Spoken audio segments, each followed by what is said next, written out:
നമസ്കാരം. ഈയിടെയായി നമ്മൾ കേൾക്കുന്ന വാർത്തകളിലൊക്കെയും ദേഷ്യം, പക, അതിവൈകാരികത ഒരു വലിയ വില്ലനായി മാറുന്നില്ലേ? സോഷ്യൽ മീഡിയ വഴി വൈരം വളർത്തുന്ന സന്ദേശങ്ങൾ കൈമാറി പരസ്പരമുള്ള സ്പർദ്ധയായി, വഴക്കായി, അടിപിടിയായി സഹപാഠിയിൽ ഒരാളുടെ മരണത്തിൽ കലാശിച്ച വാർത്തയും നമ്മൾ കണ്ടതാണ്. റിലേഷൻഷിപ്പുകളിൽ തന്നെ പ്രണയാഭ്യർത്ഥനയുമായി ബന്ധപ്പെട്ട അഭിപ്രായ വ്യത്യാസങ്ങളിൽ ആണായാലും പെണ്ണായാലും ഒരാൾ ഇല്ലാതാവുന്ന കാഴ്ചയും നമ്മൾ കണ്ടു കഴിഞ്ഞതാണ്. ശാസനയുടെ പേരിൽ, അഭിപ്രായ വ്യത്യാസത്തിൻ്റെ പേരിൽ കുട്ടികളും അധ്യാപകരും തമ്മിലുള്ള ബന്ധം പുറത്തിറങ്ങിക്കഴിഞ്ഞാൽ കത്തി കയറ്റിക്കളയും എന്ന് ഭീഷണിപ്പെടുത്തുന്ന രീതിയിൽ വഷളായതും നമ്മൾ കണ്ടതാണ്.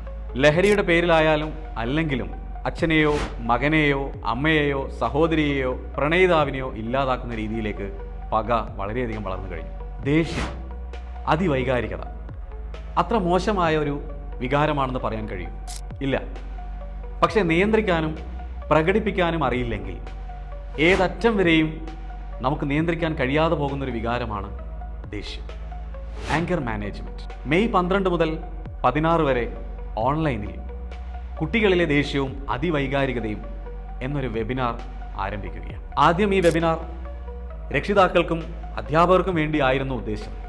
പിന്നീട് പല അധ്യാപകരുടെയും രക്ഷിതാക്കളുടെയും അഭിപ്രായങ്ങൾ മാനിച്ചുകൊണ്ട് കുട്ടികൾക്ക് കൂടി പങ്കെടുക്കാൻ കഴിയുന്ന രീതിയിൽ വിഭാവനം ചെയ്യുകയാണ്. വീട്, വിദ്യാലയ അന്തരീക്ഷം, സൗഹൃദം, റിലേഷൻഷിപ്പുകൾ, ലഹരി, ഗാഡ്ജറ്റ് ഇവയുടെ പശ്ചാത്തലത്തിൽ ദേഷ്യവും അതിവൈകാരികതയും നമുക്കൊന്ന് ചർച്ച ചെയ്യാം. ഈ അവസരം പാഴാക്കരുത്. കൂടുതൽ അറിയുന്നതിന് വേണ്ടിയും രജിസ്ട്രേഷനായും ഈ നമ്പറിൽ നിങ്ങൾക്ക് ബന്ധപ്പെടാവുന്നതാണ്.